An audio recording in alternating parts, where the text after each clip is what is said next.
Hello class, कैसे हो आप लोग। तो बेटा हमारे 2 केमिस्ट्री के चैप्टर हो चुके हैं।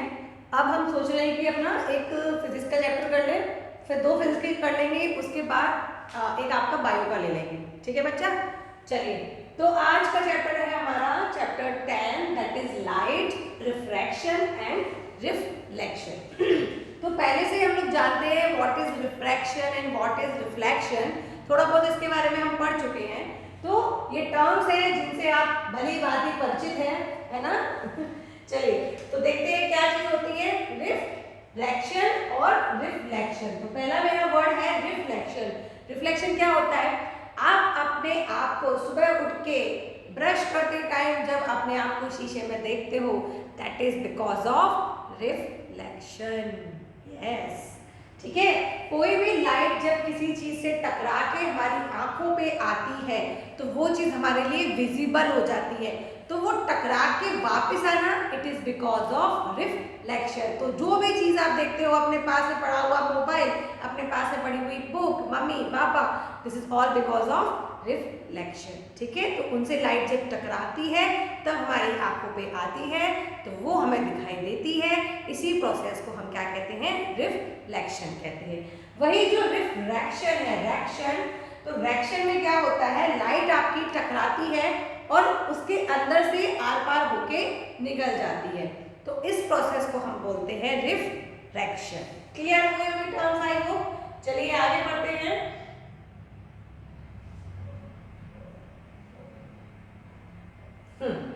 We see a variety of objects in the world around us.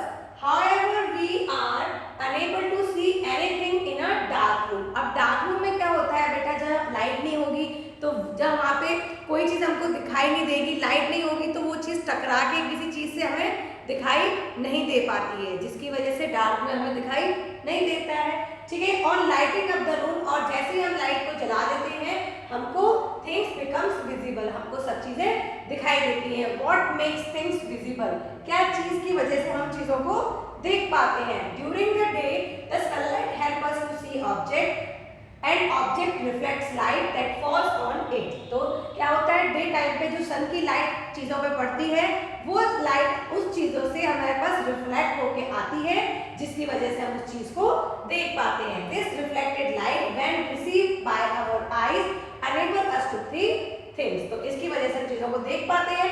We are able to see through a transparent medium as light is transmitted through it। क्या we are able to see through a transparent medium। अब देखो light मेरे पास आ रही है, ठीक है, तो क्या हो रहा है, कोई आप देख रहे हैं कि लाइन बन के आ रही है, नहीं ना। तो कोई क्या है, ट्रांसपेरेंट मीडियम है, जो लाइट है जिसकी वजह से हम, जो लाइट आपकी ट्रांसमिट हो रही है। तो लाइट आपकी किसके थ्रू ट्रांसमिट होती है, एक ट्रांसपेरेंट मीडियम के थ्रू। ठीक है, through there are number of common wonderful phenomena associated with light such as image formation by mirror, the twinkling of star, the beautiful colors of rainbow, bending of light by a medium and so on। ये आपका आगे वाला chapter है जिसमें हम इन सब चीजों के बारे में पढ़ेंगे कि रिफ्लेक्शन की वजह से हम क्या क्या चीजों को देख पाते हैं। Clear? A study of the properties of light help us to explore them by observing the common optical phenomena around us। We may conclude that light seems to travel in a straight line। तो ये जब आप experiment देखेंगे तो आपको एक चीज पता चली है कि जो लाइट होती है वो आपकी क्या होती है, light seems to travel in a straight line. तो स्ट्रेट लाइन में आपकी लाइट जो है वो ट्रेवल करती है। The fact that a small source of light cast a sharp shadow of an opaque object point to this straight line path of light usually indicates as a ray of light. ठीक है, तो जब आप देखो, आप किसी चीज की इमेज बना रहे हो तो सबसे पहले क्या होता है, आप उसका एक बाहर का आपको पता चल गया कि ये चीज उसका बेस है, एक उसकी शार्प लाइन है, उसके अंदर तो आप फिर इमेज कर लेते हो कि ये इसके हेयर्स हैं, ये इसके क्या कहते हैं लेग्स हैं। तो इस तरह से क्या होता है, जो भी चीज आपको दिखाई देती है शैडो के थ्रू वो क्या होती है, उसकी एक ओपेक इमेज होती है। क्लियर है, चलिए आगे बढ़ते हैं। In this chapter we shall study the phenomena of reflection and refraction of light using a straight line propagation of light। तो हम ये बात लेके चलेंगे कि जो रिफ्लेक्शन है और रिफ्रैक्शन है वो होता है because of straight of light, ठीक है, जो आपकी लाइट है वो स्ट्रेट लाइन में प्रोपोगेट होती है। These basic concept will help us in the study of some of the optical phenomena in nature. और जो आपकी चश्मे वगैरह होते हैं या जो भी आप रिफ्लेक्शन या रिफ्रैक्शन वाली चीजें देखते हैं वो हम इस चैप्टर के अंदर पढ़ने वाले हैं। We shall try to understand in this chapter the reflection of light by spherical mirrors and refraction of light and their application in real life situation।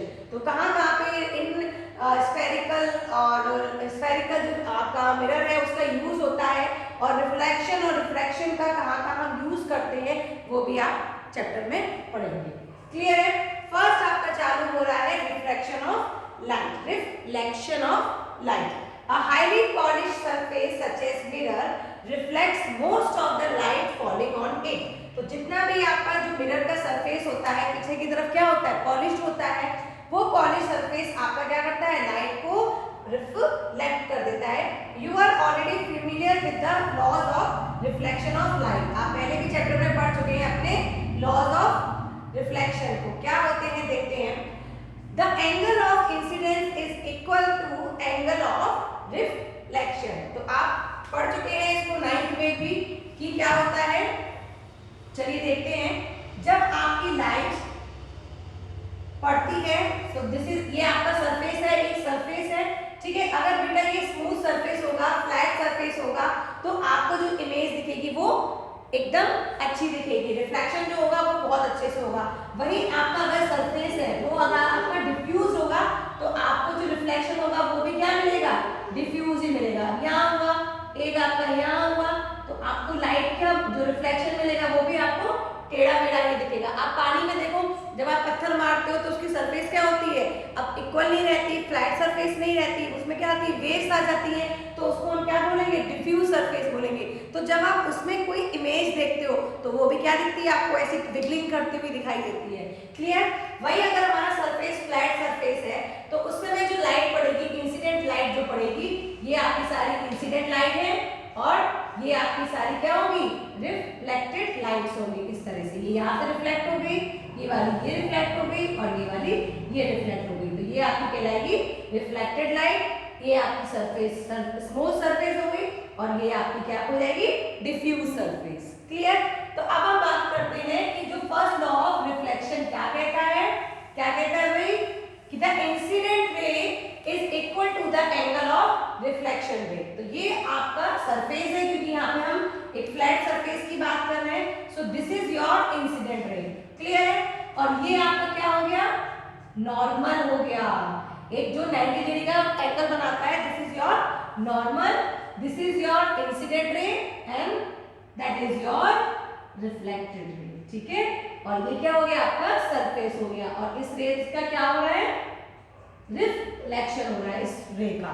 तो क्या कह रहा है, the angle of incident is equal to the angle of reflection. ठीक है? तो जो angle होता है आपका इंसिडेंट एंगल और रिफ्लेक्टेड एंगल जो होता है वो आपके क्या होते हैं, इक्वल होते हैं। Angle I is always equal to angle R।